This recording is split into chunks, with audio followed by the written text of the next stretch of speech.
does more chaos mean more order? What do you mean? Not at the same time. But will if you add more chaos to your life, will that create more order? Well, the Peterson's part of Peterson's thesis on these ideas is that the world is structured um, in a sort of half chaos, half order, right? And that we will follow a natural progression of things are okay, then everything collapses into chaos again, and then you rebuild things into order. And that's just like the natural ebb and flow of existence. And that's how it will always go.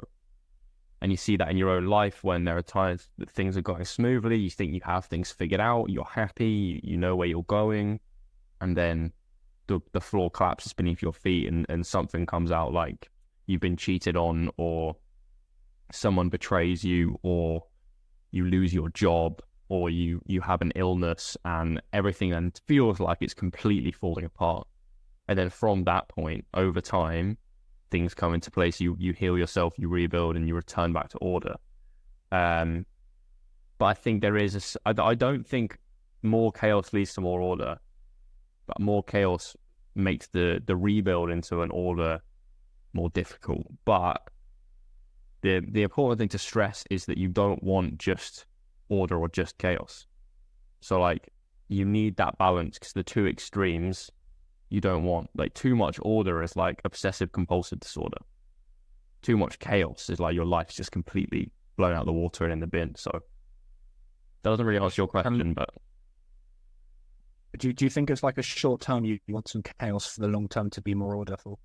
well, basically, and I'm only just reinstating my translation of what Peterson said, but you want to live your life on the line between chaos and order. And the best way to describe that is to think about something you're trying to improve at. So chaos is the unknown, is what you don't know, what you're discovering, the stuff you're not good at yet or you're not competent at yet. Order is everything you know, everything you looked at and learned before. And if you're too far into order, you don't learn anything. You're too comfortable. And if you're too far into chaos, you get overwhelmed, how difficult everything is. But if you're on that line where you're pushed, but still confident you're able to grow and improve, that's where you want to live your life. And that is what he says is where meaning is to be found. So that's where flow state is psychologically. When you're doing a task that is difficult enough that you're not too comfortable, but not too difficult that you're overwhelmed, when you're on that fine line. I mean, this is seen with the yin yang with like dots in both serpents. Mm-hmm. And I feel like that dot is what we kind of experienced. I mean, you experienced chaos within your order last week. That's what it was. I think that's kind of a natural part of it. Mm-hmm. And so like I've got I wanted to ask about kind of the extremes of this, and I kind of wanted to give ourselves a little bit of a look into our past when we re-listen to this, because there's nearly the 50th episode. We've nearly done a year of the podcast, and I wanted to firstly ask about what's the extreme of order that you could see yourself in, not in the compulsive disorder that you explained, but how good basically could your life be for your future self that's kind of listening?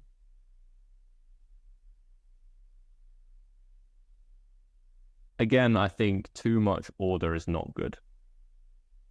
So where I want to be is always on that line. Now, it kind of links to the idea that author David Data talks about, where he writes that a man should always live at his edge. But it also links to something I heard Jimmy Carr talk about on the Diary of a CEO podcast, where he talks about we should always be in a state of imposter syndrome. That was his argument. Imposter syndrome is looked at as a bad thing. It's like you go somewhere and you don't feel like you're entitled to be there. And his argument was, if you're not feeling imposter syndrome, you're not growing. But you should always feel like the stupidest person in the room. And then you grow and you learn and you become comfortable in that environment. And he said, then you've got to, if you want to keep growing, you've got to move again, and then you'll feel like an imposter again. So on that, talking about what's possible for my future self,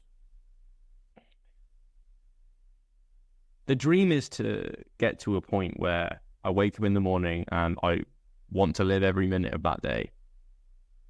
And I feel like I'm at a level close to that now. And you want to be you. Don't want to be anyone else. You want your own adventure. Because like you're the only person that gets a shot at being you. Like no one else is going to live the Joel Clifton experience, only me. And I sort of realized recently that winning at life basically means that you enjoy today and that tomorrow you will also enjoy, but it could be a little bit better because of the work you did today. So enjoying the process of today, the work that you're doing that makes tomorrow potentially even better, then you've won. So for me, it's not any material idea that, you know, I want to live in this country with this house, this car, or whatever. Like I want to achieve these things, like gold medals at Paralympics to be amazing, like making money so that I'm financially free and I can just look after my family. They're great goals and things I do aspire for. But like order and a good life is, are you happy to be here? On many levels. Do you like yourself? Do you like what you do? Do you like being alive? Because generally things are difficult, you know, like things collapse into chaos. Sometimes I'm not sure where I'm going or if I'm doing the right thing. Sometimes I feel a bit left out from people around me that just I can't relate to or whatever. But the fundamental truth is I'm happy to be here, and I just want that to always remain true throughout my life. But keep serving the world, I guess, in a positive way. I thought it was very interesting that the Jimmy Carr, you always wanted to be an imposter syndrome, because that's also like, it's like you, the fall is the precursor to the savior, the cycle. It's like, it's that cycle maybe a couple times a year. So you start off as a fool every year because you're expanding into new territory, and then you become really competent, and then you want to go back to being a fool again. Yeah. That's the eternal student, and that phrase expanding into new territory is great. It links back to that idea that when you go and have new experiences, it turns on new genes. So not only are you expanding your experiences, you're also expanding your how your biological potential is actualized. And I don't want to settle, because even when I'm at a point where I'm older and I'm physically less capable, like mentally, I'm still gonna be wanting to improve my mind, and spiritually as well. I still want to be able to connect with life and with everything around me and the people around me more. And that's great. That's like a life's project. I think it's also, maybe this is somewhat the process of the dance. Always like, I know it's kind of one big dance and all events are one event, but I think you kind of, when you dance through life, you go through different groups of the dance. And I think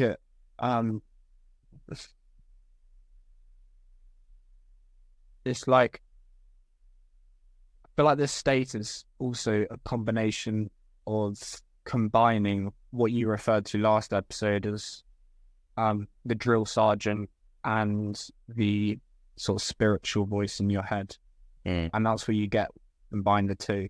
You get better dance because you're still working hard at stuff, but then you're still not attached, and you're feel like you're the being that least experienced person in the room. You're just dancing through life. You're just winging it. Like, I really like that chapter, that song from the Alan Watts album, because he's like kind of refers to it as being funny. That's the status, the humorous, because you're just winging it. You don't know what you're doing. You're just seeing where it takes you, like up and up this path. Because no one knows what they're doing, do they? Like, we're all just pretending. Everywhere you go in life, it's all just humans pretending to know what they're doing. Like, and this life will end at some point, and you will be forgotten in a couple of generations. So, like, why not just?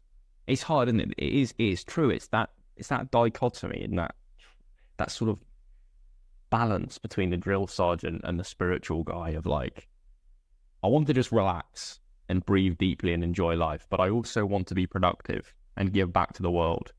And it's questioning whether there's a way you can combine both of those forces into the way you approach things.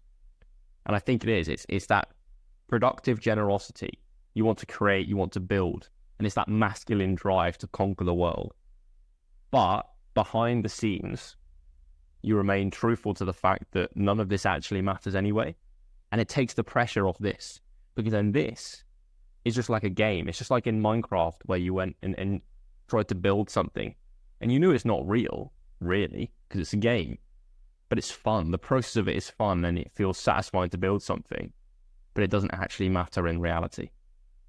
So you think you should combine those two voices? Because I think there's an argument for you could be a drill sergeant in the day and a spiritual shaman at night. Like, I think those up would be more efficient. Like, if you just, for you, you've got your routine in the morning and you've got all the written intense work, and then you can kind of meditate and take mushrooms and relax in the evening. That might be an alternative. Yeah, I think it's listening to the drill sergeant to play the game of life, because you have to play the game. You can't just be floating around high on psychedelics all the time. I mean, just like hugging trees. You know, you can do that if you want, but that won't fulfill me deeply, because I also have this masculine drive that I want to go and build something in the world, and like conquer and protect and serve my family and my loved ones. But you also know at the same time that it's all a game. You know, it's all just a bit of fun. It's all just a play going on. And you can enjoy the show, right? You can work hard, but actually, when your time is done and you're ready to leave the earth, you don't hold on to it all. But your sense of self-worth and enjoyment of life isn't stuck on the results of the work. Yeah, I mean, that's why it's so important to be having fun doing what you're doing. And I think it's that perspective, it's that approach to what you're doing. Is then that's how you take into account the spiritual voice. Mate, literally, the one idea that I've had that is stuck with me, and I remind myself of it on a weekly or daily basis, is the work is the reward. Always it hits me. You know, the next video that I've fleshed out a little bit of this morning, I want to build on that idea more, because I think it's the most important conclusion I've ever come to. Outcomes don't make you happy. That's something that if I could have it written on my eyelids, I would. Outcomes don't make you happy. And once you realize that and actually start, not just like hearing someone say it and go, oh yeah, that's true, like actually feeling it in every single cell of your organism and like living your life to that truth, you're free, mate. You're absolutely free. You see those reels that are like fun with like people that are like drinking and sort of party and stuff. Then you see like a translation of my fun, which is just the guy working, making money. Yeah. I mean, actually, there's an interesting study that I linked into the video I was prepping this morning that you might be interested in. So they looked at school kids, and these school kids were doing like a work task thing, some educational task, and they were just doing it happily because that's what they wanted to do. It was like intrinsic motivation. And then what the researchers did is they started giving the kids rewards for doing this task. So the kids became outcome focused. They were no longer doing the task for the task's sake. They were doing the task to get the reward. And then the researchers found when they took the reward away, and it was the same condition as it was before, where the kids would just do the task for the task's sake with no reward, the kids were no longer motivated to do it.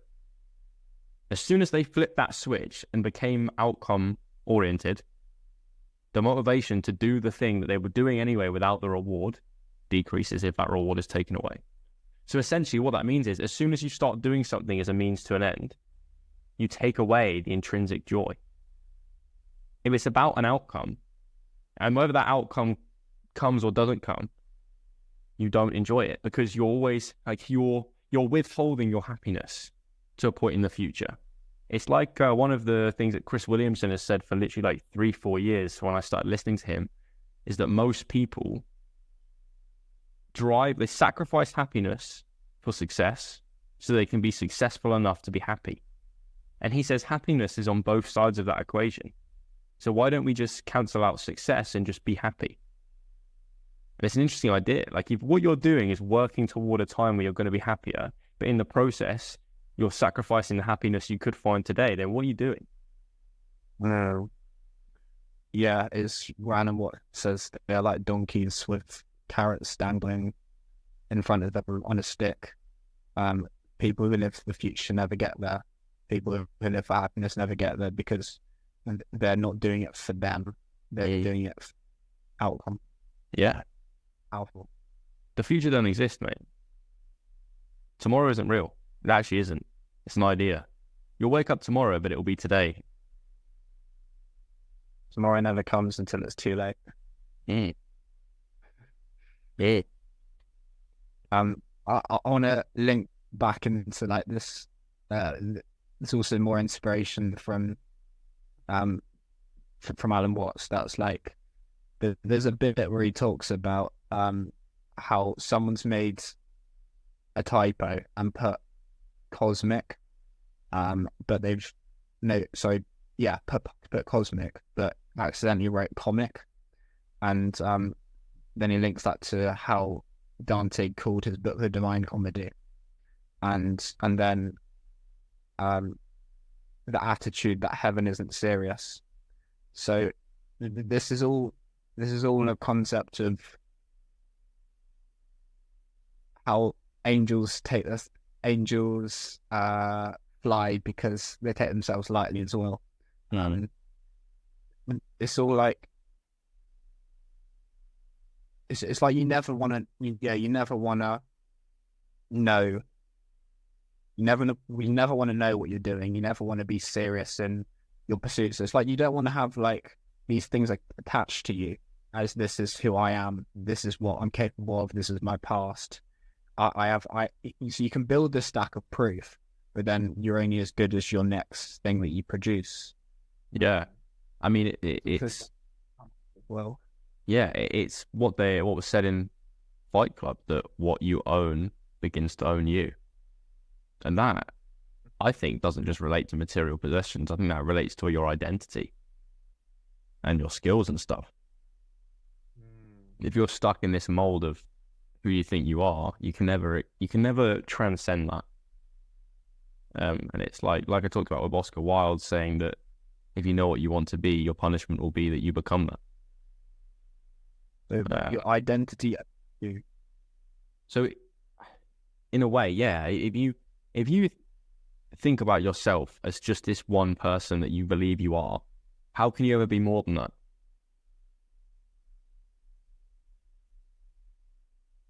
Yeah. You're no longer exploring or experimenting or seeing these different versions of yourself, or the adventure kind of is removed. And that comedy point, I love a quote from the guy who plays Mr. Bean, Rowan Atkinson, in an interview. And he says that close up, life looks like a tragedy. But the further and further you zoom out, the more it becomes a comedy. And think about that in terms of your life, right?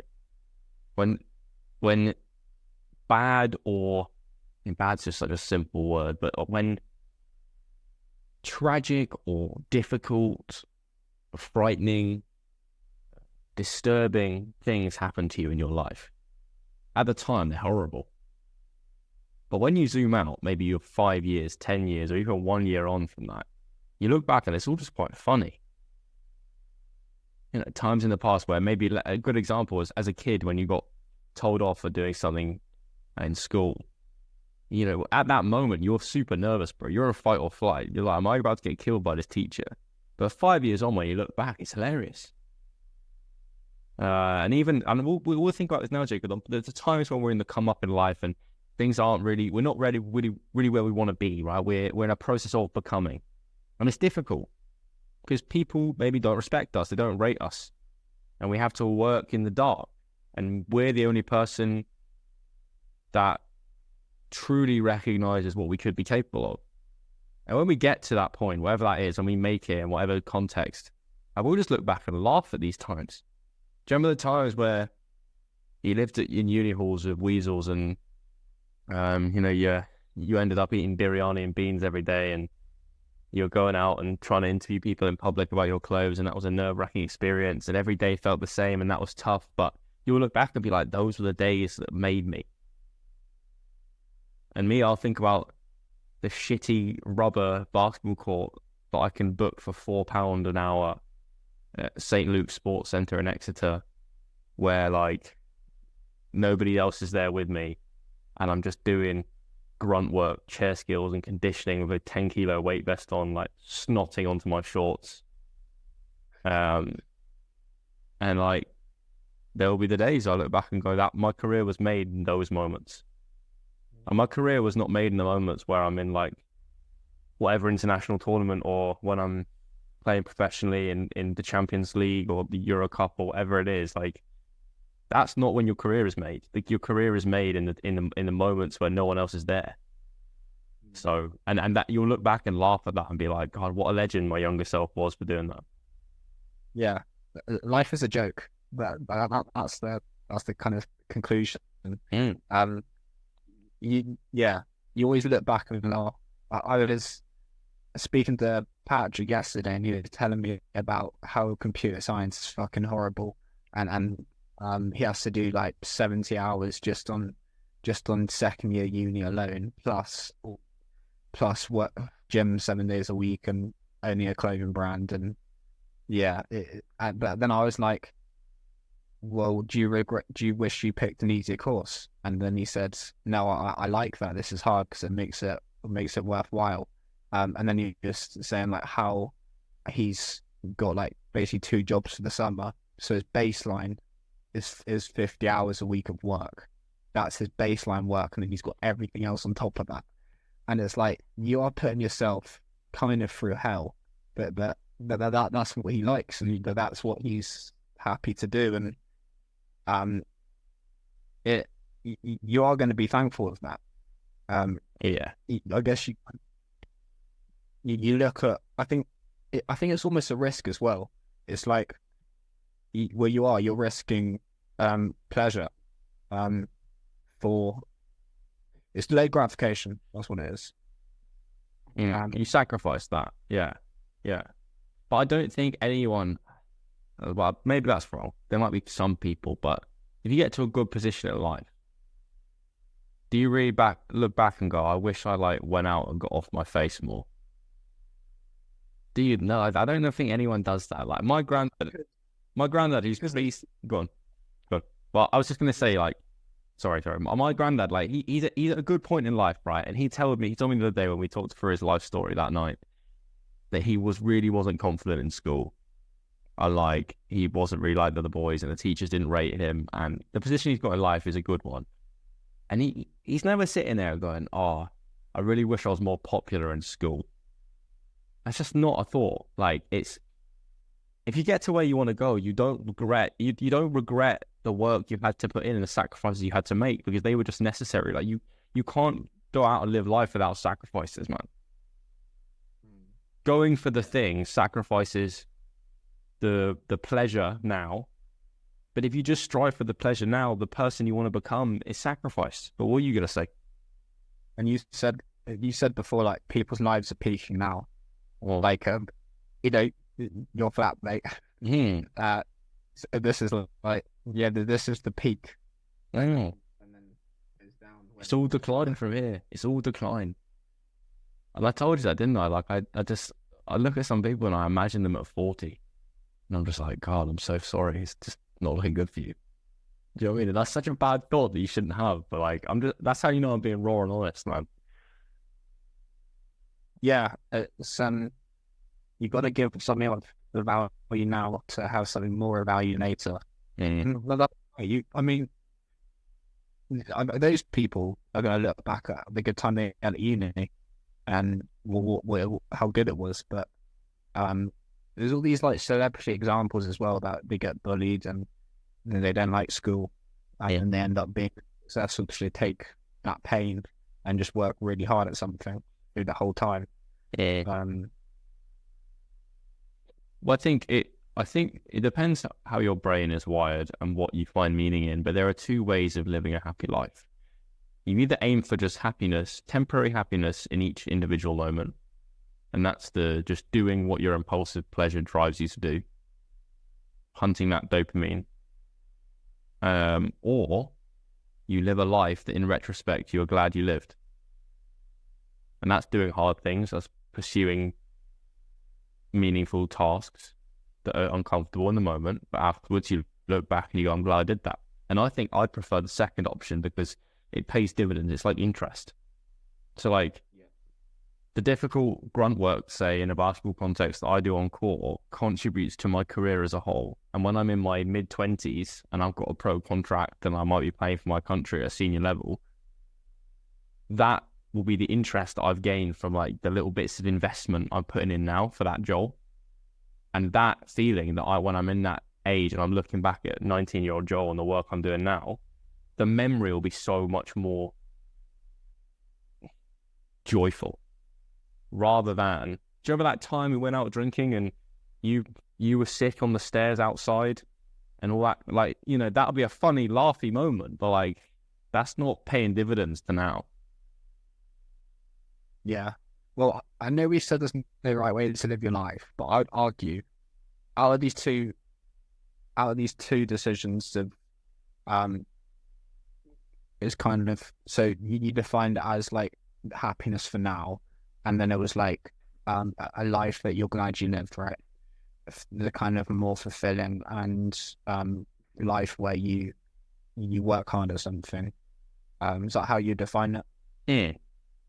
Yeah. Okay. I feel like there's a right answer because one has a meaning, one doesn't. I mean, it's the common disadvantage of hedonism, which is there's no meaning in it. It becomes meaningless. And this is why Nietzsche said, out of these two things, you're going to suffer through both of them, and so you might as well pick the one which you get meaning through. 100%. And it also, what helps me is to think about the broader impact of what you do. So happiness in the moment, you feel good, great. But happiness in retrospect is also better for all the people around you. Like being a productive member of society builds value in the world that not just you get to tap into. So if I don't know, what's a good example? Let's say I just spent a whole day watching YouTube videos that make me laugh and eating ice cream. I'm pretty happy, I think. I mean, not because of the way my brain is wired, I probably will be like annoyed with myself, but generally that's a happy experience. No one else is benefiting but me. No one else. But if I become a better basketball player, if I make good content I build over the course of 5 to 10 years, if I get my degree, I become a more competent human, which makes me happy. But also, I get to provide value in the world for other people. I can be a source of motivation and inspiration. I can bring up my teammates around me. I can guide younger players. I can make content that makes people feel more empowered in their lives. So, is there a right way to live life? There's definitely a way that makes the world a more improved place than the other way. And if that's the purpose of being alive, maybe there is. Yeah. Multiple thoughts there. With the content example, this is not a very nice quote, but it's true, so people can't do anything about it. It's when there's a Kanye lyric when he says there's leaders and followers, but I'd rather be a dick than a swallower. It's like you're make content or you consume it, and you'd rather make it than consume it. Also, I think this path is hard. You can do something to. It's like your situation right now. You've got to make the most of it. You've got to make the time right now. You got to make the most of the time right now. You've got to make the most of the present. This is kind of something I articulated in my brain and pieced it together. It's like, but for doing that, you got to make the most of the situation. If you make the most of the present, that's the best thing you can do, because you can't hope for, I wish I had this opportunity. I wish I was in this place. I wish I was better than I am. It's being resourceful. It's like, well, what do you have things now? Do something with them. It's both of our situations. There's stuff that we have which are advantages, and in using what you have, that's how you build more. And it's also the kind of the simplicity of life as well. It's like less is more. Like when you have less, you then you can do more with it. I mean, think about it this way: there are many justifiable complaints that people can make about their lives. Okay, you were born and you weren't very good at X or Y, and your parents treated you in a certain way, or you were bullied in school, or you have low confidence, or whatever it is. You've got physical or mental disability or whatever, right? 100% agree. There are obstacles and barriers that we all face, and things we don't have that maybe we should have, but that's just the way the world works. 100% true. Absolutely. But does it help you to fixate on those things? No, it doesn't move the needle. Yes, I agree. We've all got difficult experiences in our lives. We all face challenges. But as much as that might be true, recognizing it as true doesn't make things better. It just gives you an excuse to stop trying. So rather than focusing on what you don't have, which, yeah, it's not ideal, but it's the reality, look at what you do have and build something from that. It's the difference between an external and internal locus of control. Have I talked about that with you before? It's like, where do you put your power in your life? So there's a quote or idea where it says, if you want to look at who or what has the power in your life, look at who or what you blame. You blame the world for your problems, then the world has the power. You blame yourself for your problems. You take responsibility and accountability. You have the power. So if someone's got an internal locus of control, they believe they are the driver of their destiny, the captain of their vessel. They make conscious decisions. They change their own reality. External locus of control, you give that up to the world. You're like it's a difference between being a plastic bag in the ocean and a ship. Okay. Well, it's with the past. Yeah, it's you. All these things have happened, external or internal, and you decide your direction by the wake of the ship. When really you can change direction just by steering it. People are puppets of the past, and it's hard, right? Because the weird thing is, they might be right, but it doesn't mean that it serves them. Like, there are beliefs that aren't objectively that true, but actually help you have a better life, like free will and like this internal locus of control vibe that I am the driver of my ship in life. And there are also beliefs that aren't true and aren't useful to have, and there are ones that are true and aren't useful. But I'm more focused on, does a belief or a certain way of thinking actually move my life forward? Like, I was thinking about this, scripting this video today. Like, the reason I want to go back to this idea I have brought up in many videos before is because what is the purpose of molding your mindset generally? Well, what is it? Why change your thoughts and beliefs if that's what most of my channel is about? It's not actually about changing your thoughts and beliefs.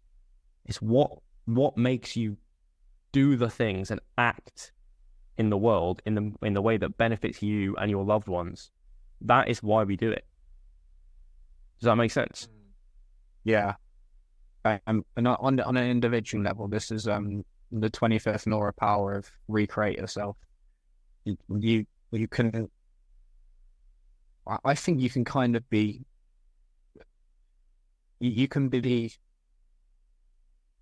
I don't want to say you can be anything, but you have the ability to recreate yourself into different situations. Why put a limit on yourself? Because of something, because of something in the past. Yeah, we are who we choose to be. I mean, you only do that if you got to take a risk. That does involve a risk. But that's something that you like. Hard work only takes you so far, because you need to take these risks. Like, if hard work equaled where you want to be, like, there's plenty of people in jobs that are working extremely hard, but they haven't taken risks. They haven't done they haven't made the hard decision. They haven't had the hard conversation to advance in becoming the person they can be. So it all involves risk. Definitely. There's even a situation like that at the moment in my personal life, that one of my teammates in the under 23s knows that if he wants to make it in basketball, i.e. if he wants to make the GB seniors, he has to leave where he is now. Similar position I was in. And I've talked to him about sort of moving to London with me and the training opportunities and sort of growth opportunities involved there. But I know that the only person that's actually going to move the needle and flip that switch in his brain is him.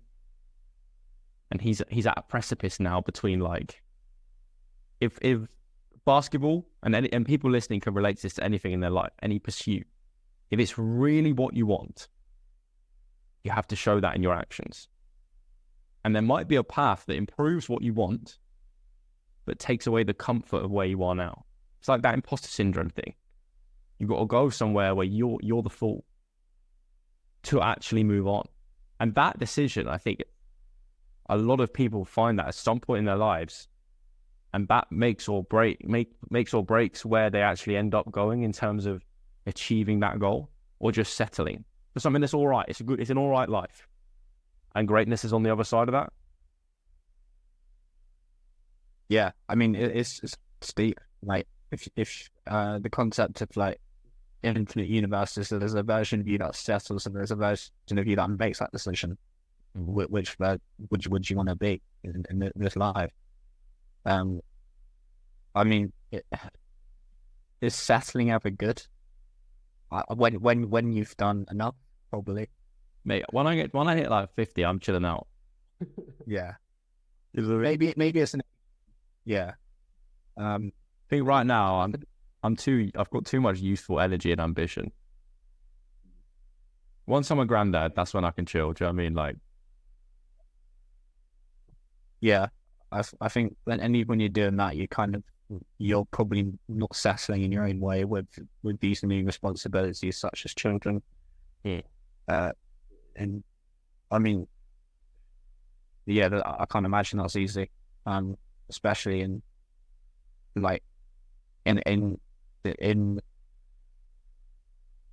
creating, putting yourself onto them and still installing the things you need. Yeah. Mm,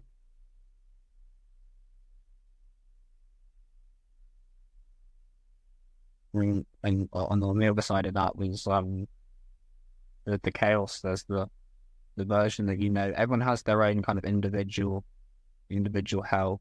Um, how much chaos could you find yourself in? And we seek a way to escape that. It's probably the best way to give someone the activation energy to make a decision. Don't show them what they'll get if they make the choice, because they sort of know that already. Show them the price of not making the choice. Mm.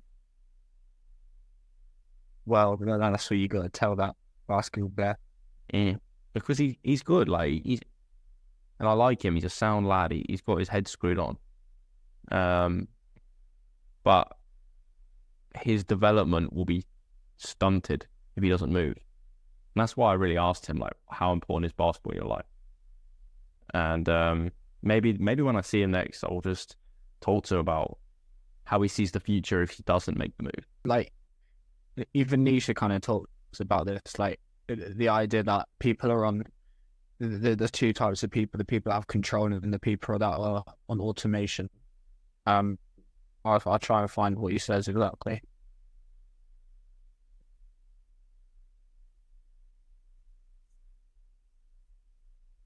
Just look at these superfluous people. They steal from themselves the work of inventors and treasures of the wise, and call it theft culture. They're always ill. They vomit their bile and call it a newspaper. They devour one another and cannot even digest themselves.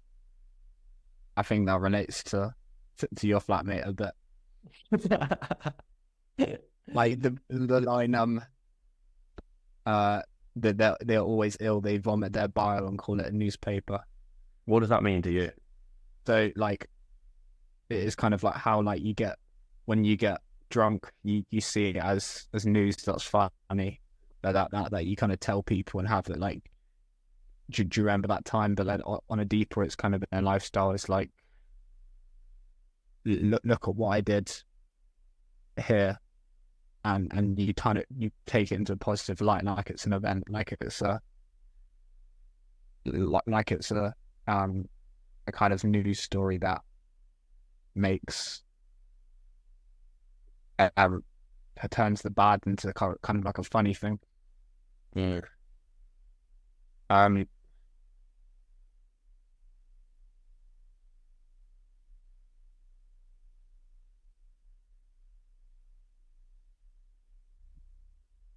Yeah, it's interesting, isn't it? Because it's also who are we to? I don't want to come across like I really judge people for that way. I'm just relaying my observations of the world, and I think if people have a similar mindset to me, they'll understand. But the weasels don't understand because all they've known has been a weasel. Do you know what I mean? But where people still exist, there the people do not understand the state and hate it as the evil eye and sin against custom and law. I call it the state where universal slow suicide is called life. Ooh, kind of what it is. Who said that? Yeah, this is all Nisha. Yeah. Universal slow suicide. Yeah, it's so we see it. We see those people as an evil eye and that they're sinning. And what they're doing is it's a universal slow suicide called life for them. It's just like a circulation of instant gratification. I mean, it reminds me of what I was like as a kid, or even a young teenager. That 14-year-old Joel, 13-year-old Joel, he just wanted to play Fortnite. That's all he wanted to do. So school was just an obstacle that I had to get through so I could go home and play Fortnite. And everyone has their own version of Fortnite that they just live out all the time. And it's like, wow. Yeah. We're just stuck. It's like we give up our agency to that thing. Yeah. One man runs into his neighbor because he's looking for himself, and another because he wants to lose himself. So this is like kind of how it affects the people around you as well. Mm. Either like he refers to it as the solitary man. Solitary man, you are going the way of the creator. You want to create yourself a god from your seven devils. Solitary man, you are going the way of the lover, sorry. You love yourself, and for that reason you despise yourself, as only lovers can despise. So it's kind of like finding that that self-worth through hassling, but because you have that expectation for yourself, you then despise yourself because you're not doing enough, and that's the path of trying to create a god out of yourself and from your seven devils. Well, it's interesting. It's interesting. Yeah, I mean, what do you think of the idea that I've talked about before of like people who say they don't believe in God? I then ask them, well, do you have a version of you that you think you could be, but you're not, and it's a good version of you? And they say yes. And I say, does that person actually exist? And they say no. And I say, do you believe it's possible? And they say yes. And I say, well, there's no difference between that and God. That's your God. Your God is who you think you could be, because that's also not real, but you act like it is real. And that's exactly what Christians do with God. You know? Yeah. I mean, it's interesting how you said before, like when you feel like you're doing exactly what you're meant to be doing, then you get a feeling of God. Yeah, that's the warm. Yeah, that's divine, mate. That's it. That's that meaning. That's that balance between chaos and order where you're growing. Yeah. I think that's a great explanation. I think that's a really good argument. Like, with I think the argument of existence, because it's such an abstract thing. Yeah, we live our lives on things that don't exist. We tomorrow doesn't actually exist, but you live your life today like tomorrow's going to happen. I think we need to get rid of this idea that we should rely on things that are real. Let's rely on things that give us the best positive life experience for us and our loved ones. Like, that's it.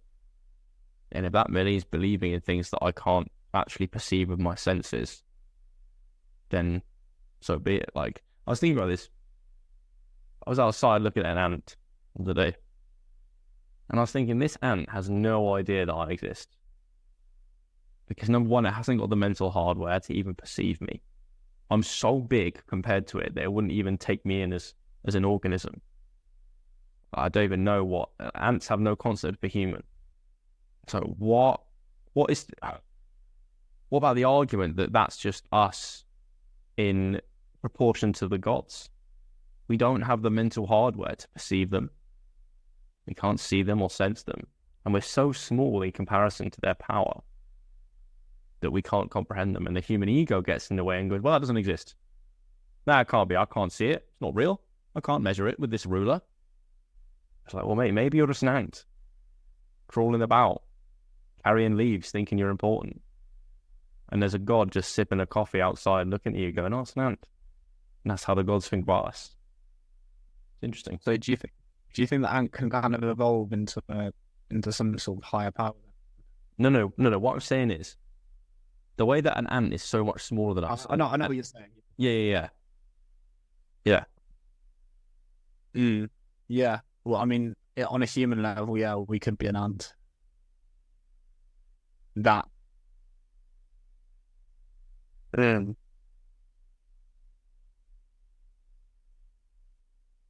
then, like, well, so if you're not an ant, why are you? What do you mean? If you're not an ant, that's not aware of aware of the humans.